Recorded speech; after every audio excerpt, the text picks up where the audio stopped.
मैं हरदास मीणा, राजनीति विज्ञान विभाग से आचार्य, राजकीय कन्या कॉलेज धौलपुर।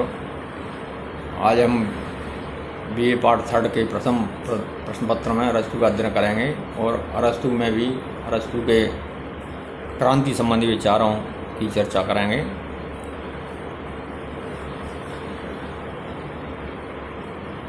अरस्तु ने अपनी पुस्तक पॉलिटिक्स की 7वीं पुस्तक में राज्य क्रांति और संविधान में परिवर्तन लाने वाले कारणों पर प्रकाश डाला है।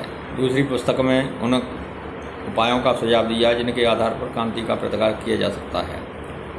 बताते हैं, अरस्तु ने ऐतिहासिक अध्ययन और पर्यवेक्षण के आधार पर ये विचार दिए हैं। उसने 158 देशों के संविधानों का अध्ययन किया। इसके बाद राजनीतिक बुद्धिमत्ता के आधार पर ये विवेचन किया।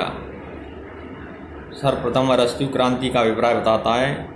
अरस्तु के द्वारा क्रांति शब्द का प्रयोग फ्रेंच क्रांति या साम्यवादी क्रांति के अर्थ में नहीं लिया, वरन उसके अनुसार राज्य, संविधान या शासन सत्ता में होने वाला प्रत्येक परिवर्तन ही क्रांति है।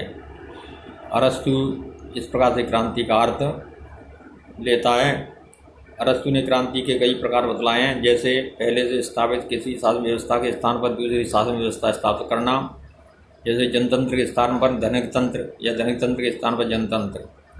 दूसरा, अनेक बार क्रांति किसी शासन व्यवस्था के मूल रूप को बदलने के लिए नहीं, किंतु आधारभूत तत्व की मात्रा को परिवर्तित करने के लिए होता है, जैसे जनतंत्र को अधिक जनतंत्र करना या कम जनतंत्र बनाना। तीसरा, यदि शासन व्यवस्था के स्वरूप को अपरिवर्तित रखते हुए शासन करने वाले व्यक्तियों में कोई परिवर्तन होता है तो वह क्रांति का ही रूप है।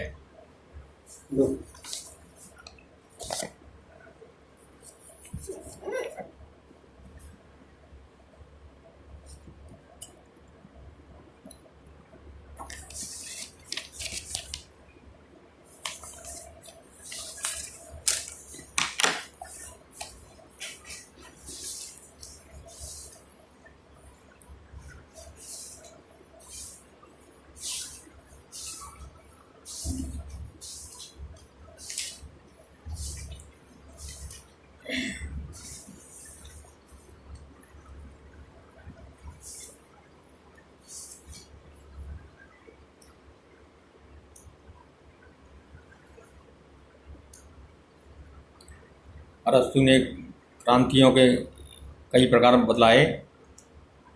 इसमें ही तीसरा बताता है कि शासन व्यवस्था के स्वरूप को अपरिवर्तित रखते हुए शासन करने वाले व्यक्तियों में कोई परिवर्तन होता है तो वही क्रांति का रूप है।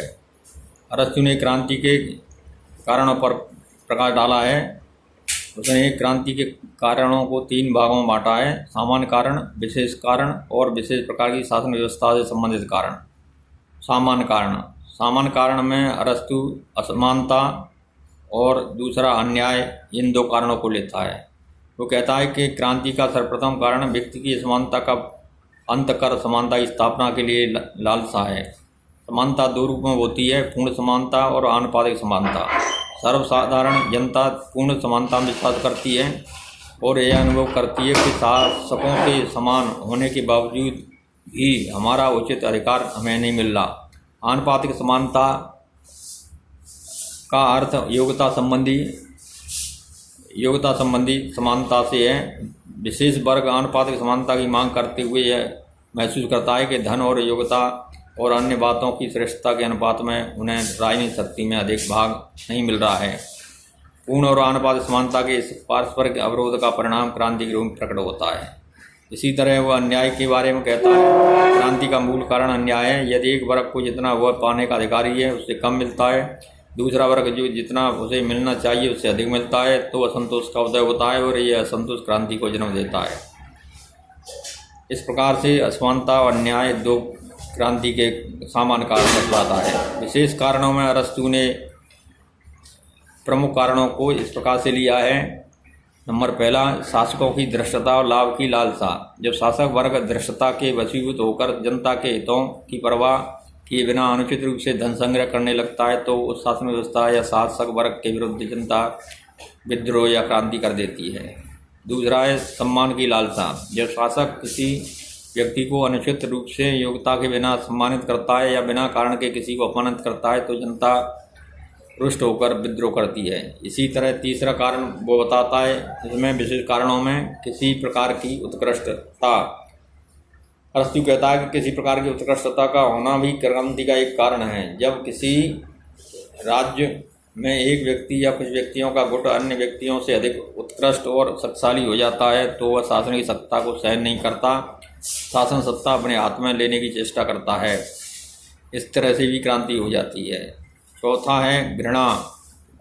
घृणा क्रांति को जन्म देती है। उदाहरण के लिए धनिक तंत्र में जब धनिक शासक वर्ग बहुसंख्यक किसी अधिकार वंचित दरिद्र जनता को तिरस्कार की दृष्टि देखता है तो ऐसी स्थिति में जनता विद्रोह कर देती है। इसी तरह भय दो प्रकार से व्यक्तियों को क्रांति के लिए प्रेरित करता है, अपराधों से बचने के लिए और अन्याय का प्रतिकार करने के लिए। इसी तरह प्रमाद क्रांति का एक कारण बनता है। जनता अपने आलस्य और अपेक्षा के कारण ऐसे व्यक्तियों को सत्ता रूढ़ होने से हटा देती है जो एक तरह से प्रमादी होते हैं। अगला है विदेशी विजाति तत्व। कभी कभी विदेशी विजाति तत्व जो दूसरे देश में रह जाते हैं वे लोग भी सामूहिक होकर और तख्ता बदलने की पूरी कोशिश करते हैं। क्षुद्र घटनाएं। कभी कभी छोटी छोटी घटनाएं भी क्रांति का रूप ले लेती हैं। जैसे सिराजकुजी के दो कुलीन युवकों के प्रणय संबंधी कलह ने राज्य में अधिकारियों को दो वर्गों में विभक्त कर दिया और राज्य को क्रांति का सामना करना पड़ा। अगला है परस्पर विरोधी वर्गों का संतुलित होना। कभी कभी समाज में जब परस्पर दो विरोधी गुट हैं, निर्धन वर्ग और उच्च वर्ग, जब संतुलित हो जाते हैं तो निश्चित रूप से क्रांति हो जाती है। अब क्रांति के तीसरे प्रकार के कारणों पर चर्चा करता है। विभिन्न राज्यों या शासन प्रणालियों में क्रांति के विशेष कारण। ये क्रांतियाँ विशेष प्रकार की शासन व्यवस्था में ही क्रांति लाने के लिए होती हैं। जैसे प्रजातंत्र में क्रांति का विशेष कारण है बागवीर लोग। ये बागवीर लोग सस्ती लोकप्रियता प्राप्त करने के लिए जोशीले भाषणों से जनता को धनिकों के विरुद्ध भड़काते हैं, उनके साथ अन्यायपूर्ण व्यवहार करते हैं और अंत में उन्हें क्रांति के लिए विवश कर देते हैं। अनेक बार बागवीर नेता अपने जोशीले भाषणों के आधार पर स्वयं सत्ता हथिया लेते हैं। धनिक तंत्र में अरस्तु बताता है कि दो विशेष कारण हैं, शासकों का सर्वसाधारण के प्रति अन्यायुक्त व्यवहार और दूसरे शासक वर्ग में फूट या दलबंदियाँ। इसी तरह कुलीन तंत्र में क्रांति को जन्म देने वाले तीन प्रमुख कारण बताता है।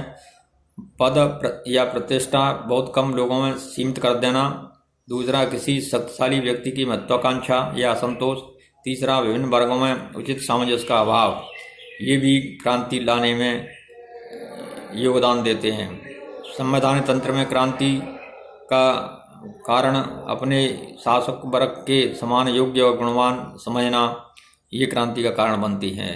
राजतंत्र और आतताई तंत्र में क्रांति के प्रमुख रूप से इन कारणों से अरस्तु परिचित कराता है। पहला है शासक वर्ग का सामान्य जनता के प्रति अपमानजनक व्यवहार, जिससे जनता में शासक के प्रति घृणा उत्पन्न हो जाए। दूसरा किसी प्रमुख व्यक्ति का व्यक्तिगत अपमान, जिससे वह षड्यंत्र और विद्रोह के लिए प्रेरित हो। तीसरा विरोधी लक्षण वाले पड़ोसी राज्य का प्रभाव। ये भी एक तरह से क्रांति राजतंत्र या आतताई तंत्र में क्रांति ला देते हैं। इस प्रकार से उसने क्रांति के विभिन्न शासन व्यवस्थाओं से संबंधित कारण उसने बतलाए हैं। मैक्सी ने इस संदर्भ में कहा है कि इसमें संदेह नहीं कि अरस्तु की दृष्टि क्रांति के मूल कारणों तक पहुंच गई है। उसके द्वारा गिनाए गए एक या अधिक कारण अब तक हुई प्रत्येक राजनीतिक क्रांति में देखे जा सकते हैं।